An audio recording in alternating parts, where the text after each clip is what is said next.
Welcome to Issues of Contemporary Politics with Dr. Brovkin.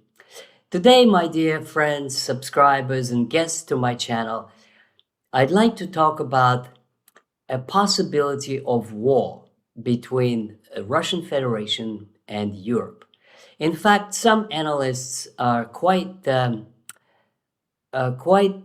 open-minded about it and outspoken about it. And some of them are even calling the headlines, Russia declared war on the European Union. The issue, of course, is that the Russian Ministry of Defense published a list of companies that produce drones and other war material for Ukraine. And that caused all these discussions and projections. So my topic today is, how serious is the problem? Will Russia in fact attack the countries of European Union, NATO members, United Kingdom, and others because of these new revelations? But first, let me address the question, what exactly is being delivered? What are the commitments made? And these are new developments. This all happened within the last week or two. During President Zelensky's visit to a number of European countries and capitals, and of course, as usual, Zelensky's was in his main emploi, which is asking for money, asking for weapons, hugging and shaking hands and getting applause and encouragement, and in his own most favorite state.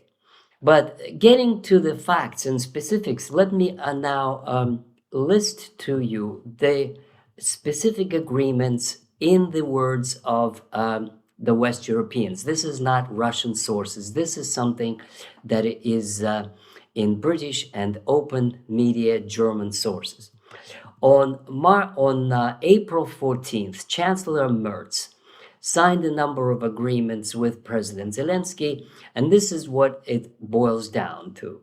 Germany is funding contracts for several hundred US-made Patriot missiles via the company Raytheon and 36 Iris-T launches system. Number two, Germany will help finance and the production of a long-range weapon system, including missiles with no range restrictions for targets potentially in Russia. Let me comment on this. For quite some time, Germany's Taurus missile, which has a range of 500 kilometers, was not on the list to be delivered to Ukraine because of the considerations that Russia may strike back or consider it as an act of war, any of this. So now, for the first time, Germany is committed to produce jointly. I don't know whether the Ukrainians are in the capacity to produce anything jointly, especially at such a sophisticated level. In fact, it would be German missiles, maybe assembled in Ukraine with no target restrictions, which means they could hit as far as 1,000 kilometers or any distance whatsoever. So this is specified in the agreement, no range restrictions. Number three, a major bilateral drone deal for joint design, production, and co-production of thousands of AI-enabled mid-range strike drones, software, and other modern defense systems. In other words, Germany is producing the most advanced systems, including drones and missiles, to Ukraine. And this is publicly announced and signed for the tune of 4 billion euros. Now, also equally outspoken was the British statements. Defense Secretary John Haley openly announced the largest ever drone package announced in April 2026 for the delivery of 120,000 drones of various types to Ukraine. long-range attack, reconnaissance, logistics, and maritime drones for the delivery throughout 2026. Next, 150 million pounds, which makes 200 million US dollars, via the NATO Priority Ukraine Requirements List, which is known as Pearl, to procure US made air defense systems, interceptors, and critical equipment. This is official data from gov.uk. 1,000 lightweight multi-role missiles, LMM, manufactured in Belfast for air defense against drones and missiles.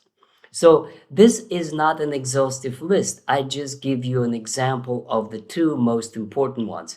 Zelensky also had agreements with Belgium and with Holland and all kinds of other smaller companies that will be listed in a minute. So all that, of course, did not go unnoticed in Russia. And there were two important statements that I will address to you now. One of them was on the issue of something we discussed in a video a week ago. That is about the drone strikes on Russian infrastructure, and specifically the ports of Ust-Luga in the Baltic Sea. And the second one would be about the deliveries of Western systems. So Mr. Shoigu, who is former defense minister of Russia, and now he's the chairman of the Security Council under the president, he made a statement on April 16th, and I now quote directly from that statement. Recently, there have been increasingly frequent attacks of Ukrainian drone strikes on Russia via Finland and Baltic states. As a result, civilians suffer and significant damage is caused to civilian infrastructure. This can occur in two cases. Either Western air defense systems are highly ineffective, or the states in question are deliberately providing their airspace, acting as direct accomplices in aggression against Russia. Now, he, that is to say Shoigu, invoked Article 51 of the United Nations Charter, right of self-defense, as a possible legal basis for Russian retaliation if the use of airspace continues. He, Shoigu, accused Finland and the Baltic states, Estonia, Latvia, Lithuania, of being direct accomplices, soучастники in Russian, in Ukrainian drone attacks on Russian ports and infrastructure in Leningrad province, particularly Ust-Luga and Primorsk in the Gulf of Finland. Now, on top of that, Mr. Patrushev, who was an advisor to, an aide to President Putin, and now is a chair of a maritime committee, he also made an interview, a very important statement concerning the drones in acting in the Baltic region. And this is what the main points of Patrushev's statements are, published widely in Russian media, Izvestia and TASS and so on. And here again, I quote, Ukrainian drone attacking Russian Baltic ports are flying through the airspace of Finland and the Baltic states. Even if launched from ships in the Baltic Sea, the long distance over 1,400 kilometers from Ukraine northern borders to Leningrad region requires a careful planning and at least a consent of the leadership of the countries over which they fly, says Patrushev. Next quote. The provision of airspace of Baltic countries and Finland for the passage of combat uh, combat UAVs means direct participation of NATO member states in the attacks on Russian territory and the infrastructure, with all the ensuing conclusions and consequences. Um, that, of course, puts the situation in entirely new uh, aspect, because now it is not just the Russian generals in some talk shows. Now this is official. This is the highest possible level, other than Putin himself, when Shoigu and Patrushev put the blame on the participation of Baltic countries and Finland, in this case, on attacks on Russian critical energy infrastructure. Now, there's also more. The 2 days after these statements, the Russian Ministry of Defense published a list of EU plus UK drone production sites on April 15th. This was 1 day after Shoigu and 2 days after Patrushev's statements. And the ministry, which made a big discussion in Western media, the Ministry of Defense produced two lists. One of them was the branches of Ukrainian companies in Europe and entities that assemble drones for strikes on Russia. And the second list was the foreign enterprises producing components he claims to supply engines, electronic and control systems for strikes in Russia. The Ministry of Defense stated, and I quote, "The European public should both clearly understand the true reasons of threats to their security and know the addresses and locations of so-called Ukrainian and so-called joint enterprises that produce components for Ukraine on the territory of their countries."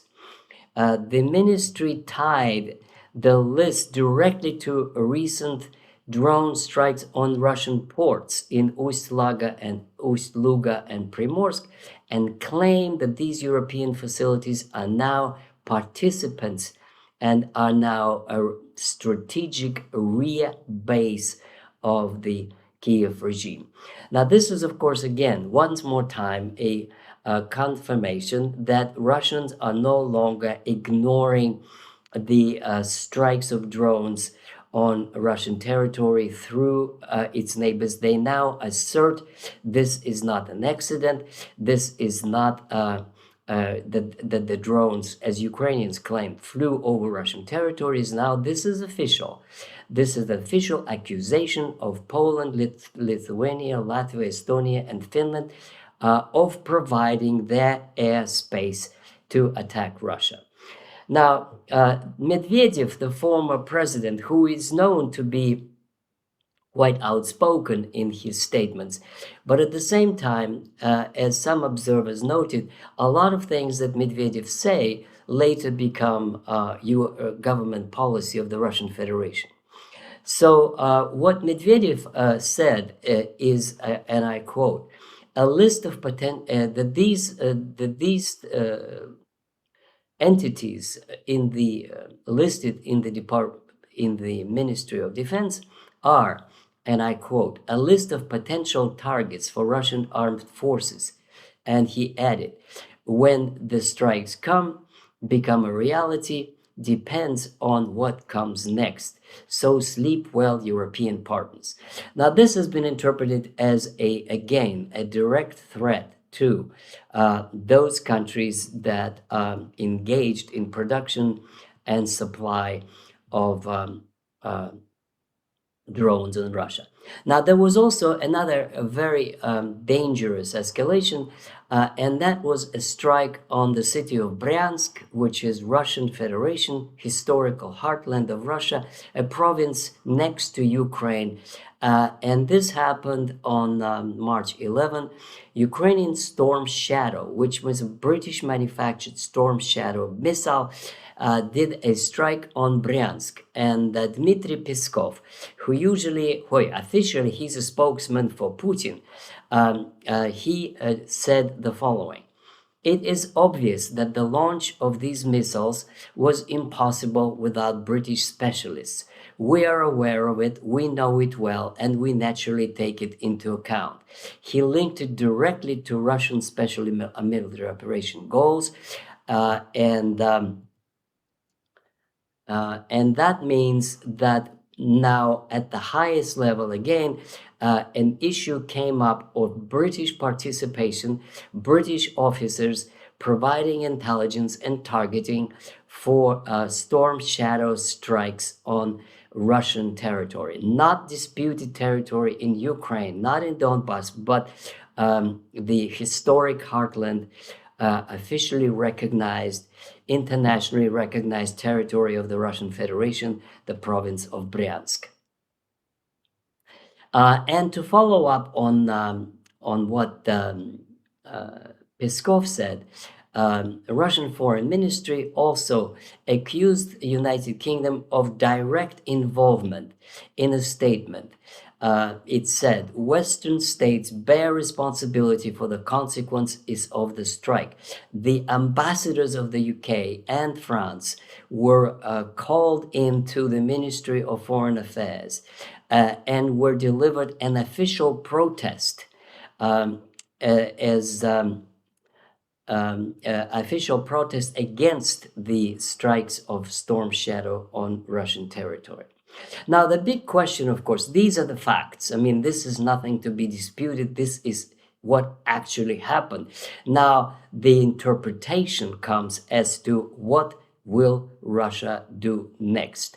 There are some observers who believe that Russia would, in fact, act in a manner of Iran, which means deliver a crushing blow to the addresses so that the Western NATO and UK countries have no illusions as to who they're dealing with.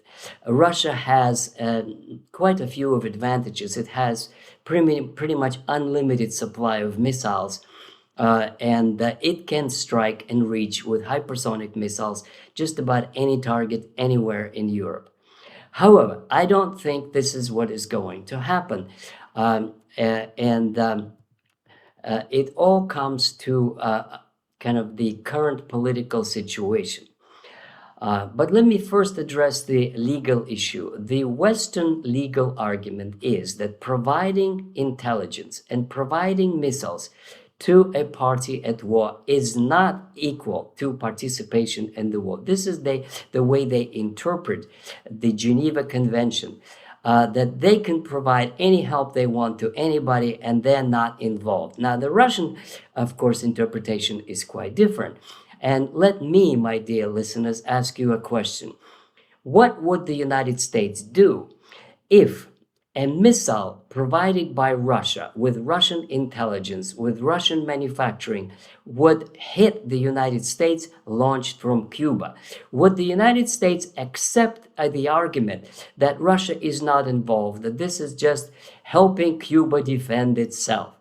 Now, of course, like most of you, I think this is pretty much axiomatic that the United States would consider Russia to be responsible and would act accordingly. So why then is Russia not hitting these countries? They might.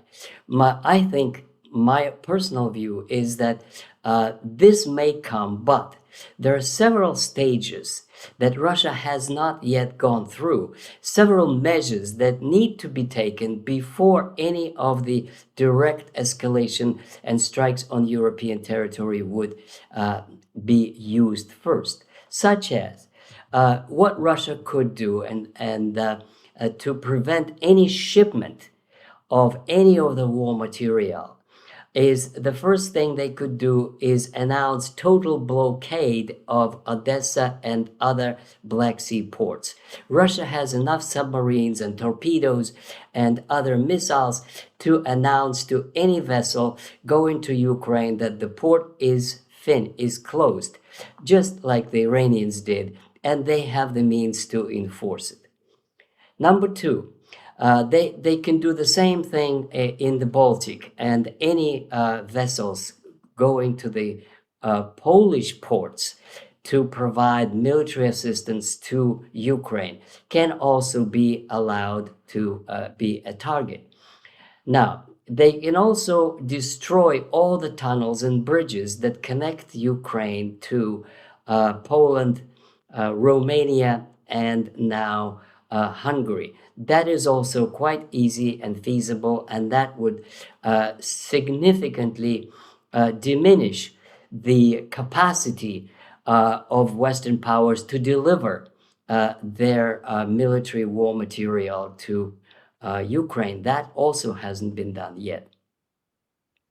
Now, also, if, as the last resort, if by Western legal argument, helping a party in conflict is okay and does not mean participation in the war, then one could actually imagine a hypothetical situation of a conflict between, let's say, Belarus and Poland. And in that case, using Western argument, Russia can help Belarus defend itself and provide to its proxy the missiles that can hit Germany and Poland and whatever other facilities that are participants in the war, and use the same arguments as they do now. We're just helping Belarus to defend herself. So in other words, there are several things that Russia can do, but one thing is certain. They will do something. They cannot simply continue taking the blows without any response whatsoever, because there's a growing anger in Russia and there's growing demands that Russia does something to stop this from continuing. And the most likely thing that Russia will do is make sure that there is no recipient, that the Ukrainian regime is destroyed, that Russia occupies as much of Ukraine as possible, so that there is nobody to deliver those drones and missiles to.